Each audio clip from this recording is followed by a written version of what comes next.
সৃষ্টিকর্তার সৃষ্ট এই পৃথিবীটা আসলে অদ্ভুত এবং রহস্যে ঘেরা। আমাদের রহস্যময় পৃথিবীতে রহস্যের সীমা নেই।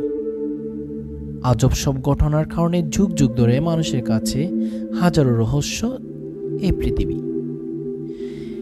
ধূমকেতুর এই পর্বে আপনাদেরকে জানাতে চলছি পৃথিবীর রহস্যময় কিছু বৈচিত্র্য নিয়ে।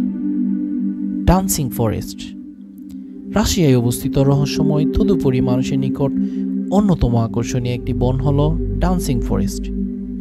মূলত এটি হলো সাধারণ পাইন ফরেস্ট, তবে এর বিশেষ নামটি দেওয়ার কারণ এই বনের এক একটি গাছগুলোর অদ্ভুত সব আকার আকৃতির জন্য। এই বনটিতে এক একটি গাছের আকার কখনো রিং আকৃতির, কখনো হার্ট বা লাপ আকৃতির এবং কখনো এবড়ো তেবড়ো মোজড়ানো অবস্থায় থাকে।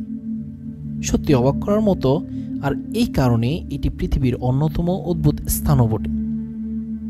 সেখানকার স্থানীয় মানুষদের দাবি যে সেখানকার নানা রকম পজিটিভ এবং নেগেটিভ এনার্জি এর কারণে পাইন গাছগুলোর এমন অদ্ভুত অবস্থা হয়েছে। কঙ্কালের হ্রদ।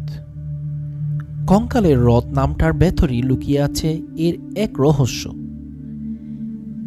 ক্যানিবাল একটি লেক বা হ্রদ এর নাম স্কেলেটন লেক তথা কঙ্কালের হ্রদ হবে।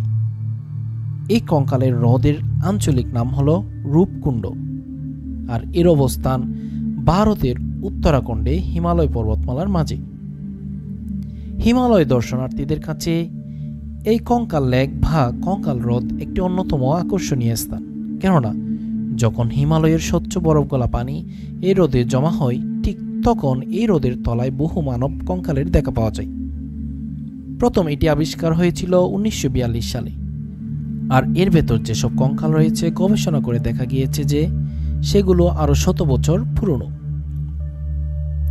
সমুদ্রপৃষ্ঠ হতে 5000 মিটার উপরে উঁচুতে অবস্থিত এই হ্রদে এত সব মানুষের কঙ্কালের বাস্তবিক অর্থে আসল রহস্যটা কি এবং কেন তাদের কঙ্কাল এই হ্রদের ভেতর 100 বছর ধরে আছে, তার ব্যাখ্যা বিজ্ঞানে কোনো দিতে